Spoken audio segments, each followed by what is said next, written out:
we make things. We use our hands, minds, and machines to build, to fix, to improve. We're known as do-it-yourselfers, home improvement fans, fix-it fanatics, inventors. At our core, though, we're all makers. So let's jump in and make something. Hi, I'm Ron Hazelton. Welcome to the show. Today we're going to start off by building a potting bench that's ideal for all kinds of gardening work, from planting to pruning. Then we move to a workbench of a different sort, one that turns just about any power miter saw into a bench saw, perfect for cutting longer pieces of material to very accurate lengths. Finally, I'll demonstrate a relatively new safety product, a fire extinguisher in an aerosol can that's small but very powerful.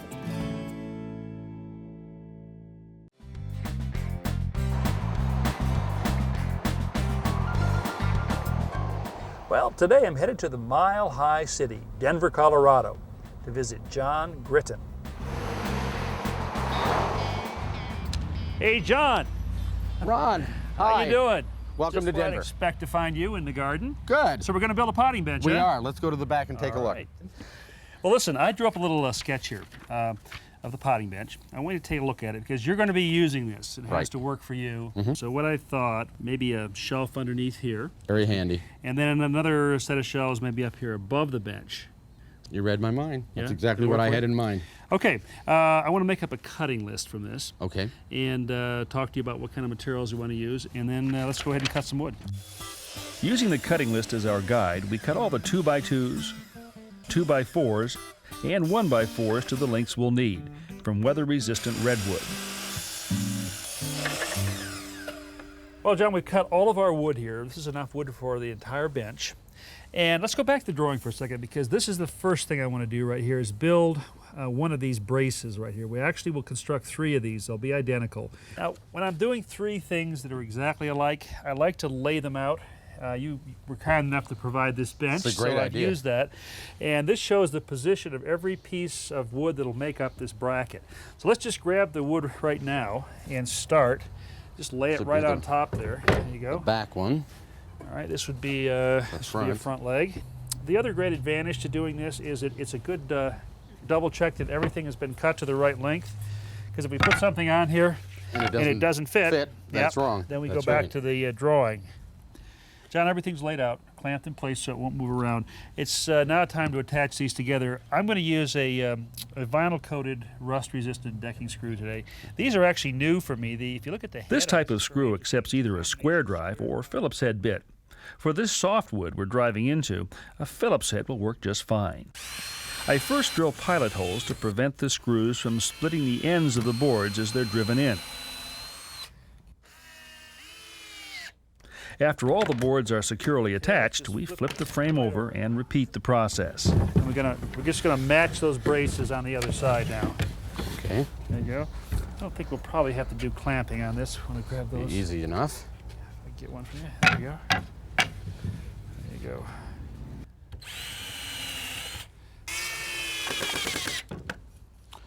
Well, here are our 3 frames, left, right, and center. John, why don't you put that one over here for just a second? Yep. What I want to do now is begin to hook these together. To hold the end frames upright, I temporarily clamp a brace to each one, then space the frames about 6 feet apart. All right, John, if you could grab that board All right there. That's going to be the front edge here. And there's a small clamp up there on the, can you reach that? Yep. I can. Okay. Once the front edge is in place, we clamp it to the frames. There we go. Once again.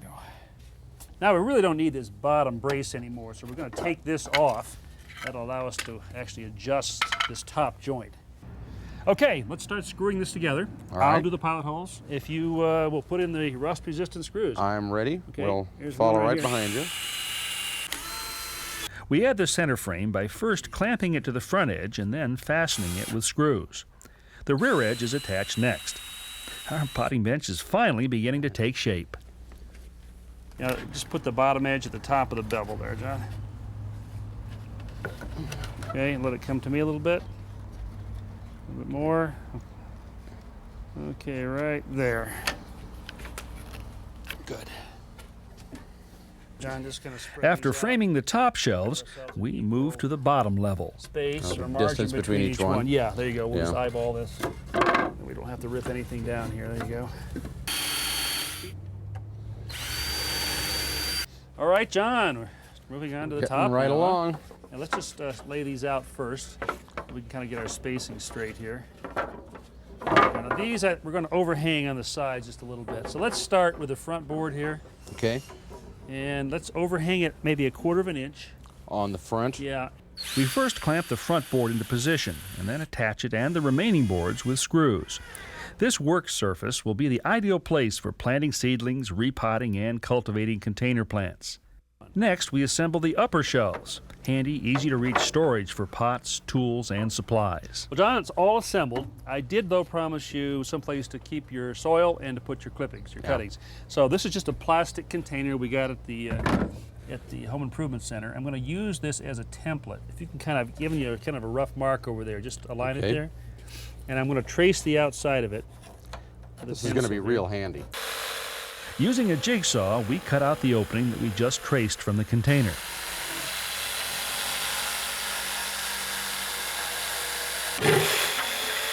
Okay, John, this will hold the edge of this plastic bin. Okay, you lined up there? Excellent. Okay, let me put one screw in right here. And that's going to let it sit down further in there, so it'll be Yeah. easier Exactly. to just it won't be sticking scoop up so stuff in far. it. Right. Okay, John, let's drop this in, see how your jigsawing was. Let's get over here. Yeah. Yep. Oh, There it is. snug fit. Perfect. Well, it didn't take long for John to put his new bench to work. I'd say it's going to suit him just fine. I love it. I will certainly get a lot of use out of it. I'm extremely pleased to have it. Really glad that you guys came and appreciate all that you did to help me out here.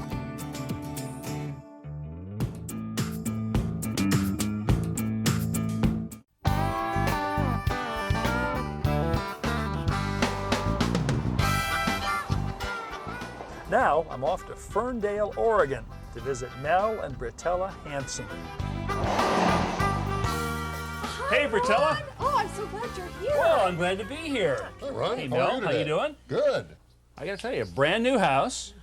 And look at this view, will you? You guys are on top of the world up here, huh? Well, we enjoy it. So you ready to build a workbench? You bet. Where are we gonna do it? Right out here in the garage. Okay, I'll follow you. Okay. Yeah, welcome too, but he never lets me use the tools. He doesn't? No. We'll change all that Oh, today. good. Ron, this is the corner of the garage that I'd like to have us build this bench into. And I'd like to actually turn the corner a bit. Okay, so it'll be L-shaped? Right. Okay. And then I purchased a brand new saw. And I'd like to... Oh, you did, still shiny. You bet. Yeah. And I'd like to have this incorporated into the bench by putting a well in so that we can cut lumber without having to support it. Excellent, all right. To make sure we're on the same page, I drew a sketch. So Mel, here's what I had in mind here. 3 sections, 1, 2, 3. There's the L shape right there. Okay. They'll all be supported by a base like this. Okay. And then a 4th section in here that drops down. That's where we're going to put the power miter box. Right. So Mel, I've taken some of the lumber from our project, kind of made up a temporary workbench here. Okay. I also made up a list of each piece of wood that we'll have to cut. Now, if you look at the cut list, you notice we got to cut several pieces to exactly the same length. That's the main reason that I did this. So let's set up for the legs first of all. If you could pull the saw blade down there. Those legs are 32 inches. So we'll come down here, we'll mark 32. And then we'll take a square, draw a square line down here. And then up against that line, we'll put the stop block right here. Let's throw some glasses on and cut some All legs. right.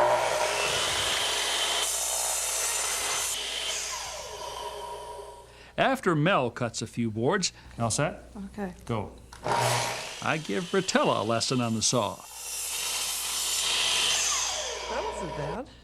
As soon as Melvin goes to work, I can start playing with stuff. I can't wait. He may put locks on his saw. I know he's going to have to because now I know how to operate it. This is All going right. to be fun. In just a few minutes, we cut to length all the 2x4s for our bases. To make sturdy legs for our bases, we'll sandwich 2 2x4s together, creating, in effect, a 4x4. But first, Mel and I will cut matching notches in each piece of lumber.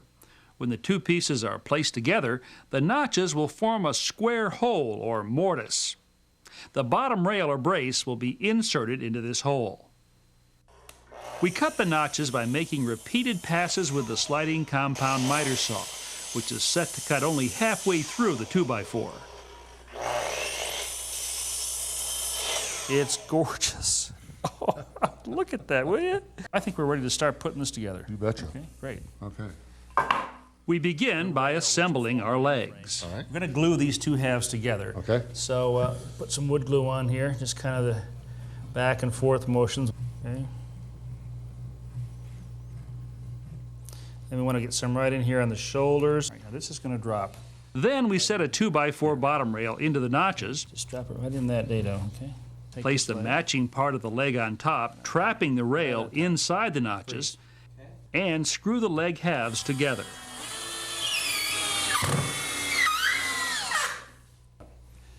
All right, Mel, so here's the end brace for the base. A second or top rail is glued and screwed across the top of the legs.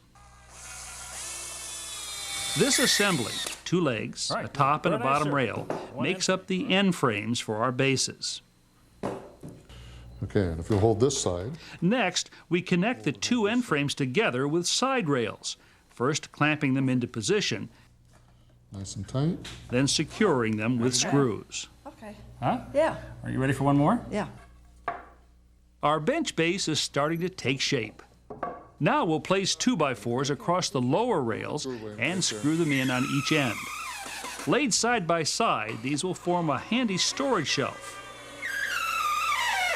The top of our workbench will be cut from sheets of 3/4-inch MDF, or medium density fiberboard. This clamp-on straight edge provides an accurate guide for the circular saw, just about guaranteeing a straight cut. Okay. Just set this right up here. We're going to overhang this to the front and flush with the back here. Okay, all set? Yep. Once the workbench top is in position, Mel and I attach it with screws, making sure the screw heads are at or slightly below the surface. Okay. With the first workbench section just about complete, we can move on and build the other two.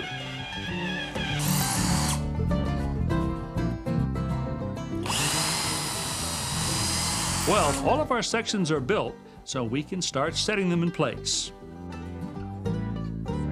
The lowered section of the bench, designed to accommodate the saw, will rest on two 2x4s that we attach to the base legs on either side. Because workbench tops often take a bit of a beating, we decide to add a replaceable surface made of 1/4-inch hardboard or masonite. Once we've cut them to size, we apply double stick tape to the bottom, peel off the backing strip, and press our disposable panels in place. Now for the centerpiece, Mel's new saw.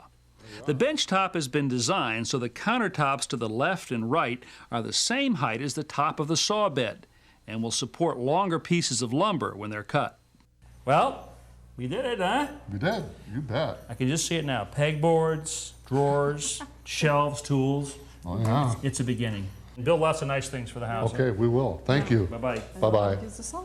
Okay, you get to play with the saw. Yes.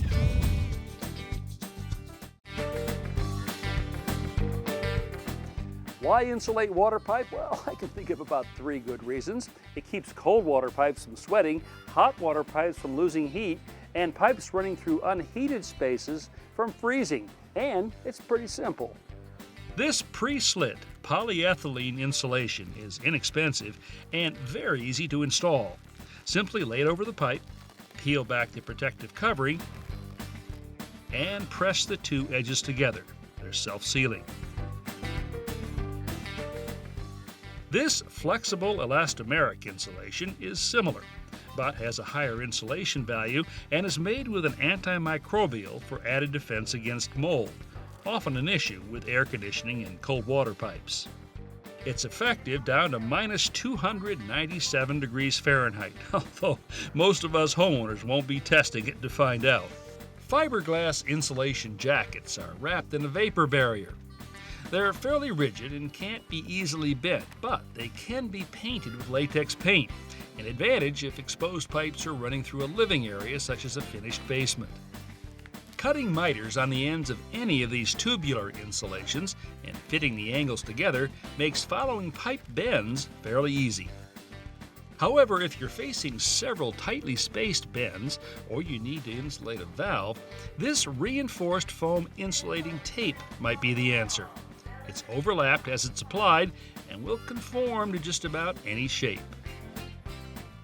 So I guess the question is not whether you should insulate your pipes, but what kind to use.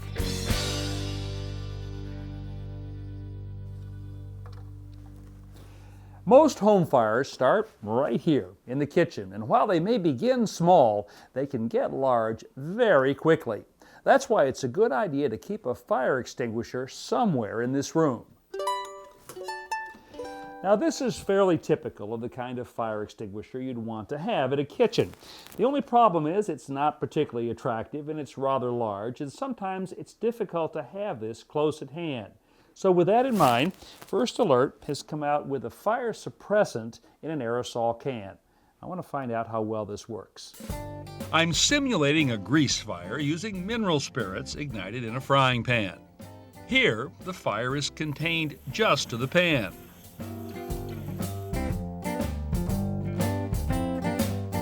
In this test, I've allowed the fire to get larger, spreading onto the stovetop.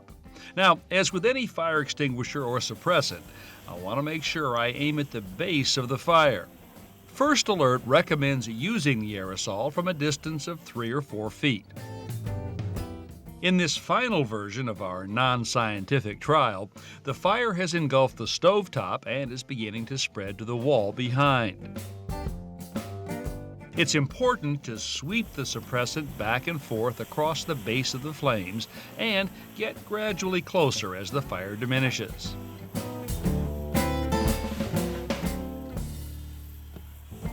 All in all, the suppressant performs fairly well. Now, the choice as to whether or not to use a fire suppressant or extinguisher is an individual one. Your first priority should always be to get your family safely out of the house and call 911.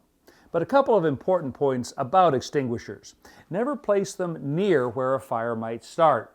You don't want to be reaching toward the flames to get your hands on one of these. This might be a good storage place up here, close at hand, but not close to where the fire might start. And secondly, always leave yourself a clear escape route, just in case your efforts at putting the fire out are unsuccessful. To view today's projects again, visit ronhazelton.com. Step-by-step home improvement tips when you need them. Let Ron show you how to do it yourself.